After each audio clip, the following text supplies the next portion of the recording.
अमेरिकी सदर Donald Trump की धमकियों के बीच ईरान ने कहा है कि अमेरिका उसका एहतराम करे और ईरान जबरदस्ती की जबान नहीं समझता है। ईरान के सदर मसूद पेजेश्कियान ने कहा है कि ईरान को जौहरी अदम फैलाव के तहत अपने यूरेनियम को एनरिच करने का हक है। पेजेश्कियान ने एक्स पर एक पोस्ट में लिखा, एटॉमिक मुद्दे पर हमारी दलील जौहरी अदम फैलाव में दिए गए हुकूक पर मबनी है।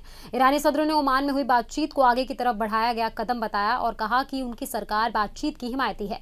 इस वक्त मिडिल ईस्ट में अमेरिका अपनी फौज को तेजी से बढ़ा रहा है। अमेरिका के सदर डोनाल्ड ट्रंप की क़यादत में अमेरिकी सरकार ईरान के एटॉमिक प्रोग्राम और जनवरी में हुए मुजाहिरों पर पुरतशद्दुद कार्रवाई को लेकर उस पर दबाव बढ़ा रही है। ईरान के वजीर खारजा ने माना कि अमेरिका इस इलाके में अपनी फौजी ताकत बढ़ा रहा है, लेकिन उन्होंने कहा, अमेरिका की फौजी मौजूदगी से हम डरते नहीं हैं। ईरान ने साफ कहा कि वो यूरेनियम एनरिचमेंट कभी नहीं छोड़ेगा। ईरान का कहना है कि वो अमेरिका की जंग की धमकियों से नहीं डरेगा। अमेरिका ने पहले ईरान में सरकार मुखालिफ मुजाहिरों पर सख्त कार्रवाई को लेकर दखल अंदाजी की धमकी दी थी।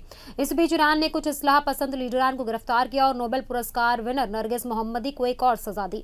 अराक्ची ने कहा कि ईरान को अमेरिका पर ज्यादा भरोसा नहीं है और उसे शक है कि अमेरिका बातचीत को संजीदगी से ले रहा है। उन्होंने ये भी कहा कि ईरान इस मुद्दे पर चीन और रूस से सलाह कर रहा है। उन्होंने कहा, हम यूरेनियम एनरिचमेंट क्यों नहीं छोड़ते, क्योंकि कोई भी हमें ये नहीं बता सकता कि हमें क्या करना है। अमेरिका और ईरान में बातचीत पिछले साल जून में हुए इजरायल ईरान जंग के बाद पहली बार हो रही है। ईरान चाहता है कि अमेरिका उसके ऊपर लगी इक्तिसादी पाबंदी हटाए। बदले में ईरान एटॉमिक प्रोग्राम को लेकर भरोसा बढ़ाने वाले कुछ कदम उठाने को तैयार है। पश्चिमी मुल्क और इजरायल का कहना है कि ईरान एटम बम बनाना चाहता है, लेकिन ईरान इससे इनकार करता है। अराक्ची ने कहा, वो हमारे एटम बम से डरते हैं, जबकि हम एटम बम नहीं चाहते।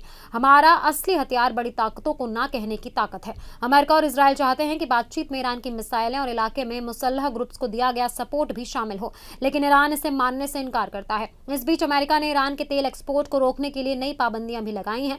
तेहरान में अराक्ची ने कहा कि लगातार पाबंदी और फौजी कार्रवाई ये शक पैदा करती है कि दूसरा फरीक हकीकत में ईमानदारी से बातचीत करना चाहता है या नहीं।